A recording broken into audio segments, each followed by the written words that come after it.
আপনার গতকালকে ব্রেকআপ হয়েছে রাইট? আপনি চাইলে ওকে ফোন করে দেখতে পারেন, ওকে ফোন ধরবে না, ফোন কেটে দিচ্ছে। এই তো আমি আপনাকে আরেকটা জিনিস দেখাতে পারি, সেদিন আমাদের যে ডিলটা হয়েছিল, আপনি চাইলে এটা একটু দেখতে পারেন।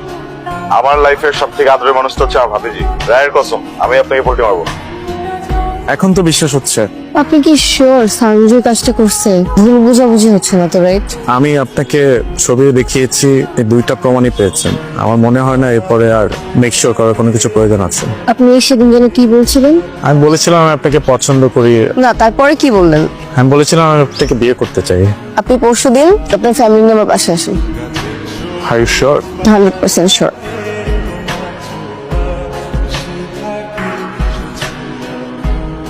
বাবা বিষয়টা কিন্তু আমি নিতে পারতেছি না বাবা। মানে তোর গার্লফ্রেন্ড আমার ভাবি, বিয়ে হলে এই বাড়িতে হইব, অন্য বাড়িতে কেন হইব? সঞ্জু বাবা ও চুপ করবে একটু? কথা কমু না মানে? আজকে আমার তো কথা বলাই লাগবো। তুই যাবি না তো? না গেলে না যা, ভাবিরা আমি একলাই উঠাই নিয়ে আসবো। হ্যালো, কই তুই?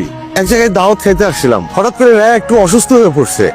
হ্যাঁ, তুই এখনই চলে আয়, আমি তোকে লোকেশন শেয়ার করে দিচ্ছি। আচ্ছা ঠিক আছে। এই যাই কিছু মতো।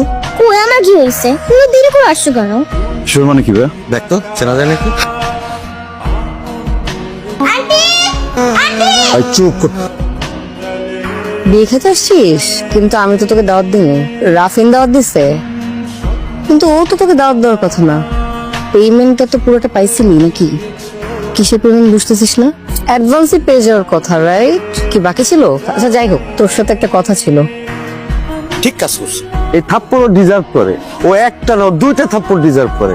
একটা হইতেছে ওর ভাস্তির কসম খেয়ে চুপচাপ ছিল, আর আরেকটা হইতেছে আজকে বিয়েতে কোনো সিনকেট হবে এইটা ভাবে ও এখনো চুপচাপ আছে। ভাইয়া আপনি জানেন না ও কি করছে?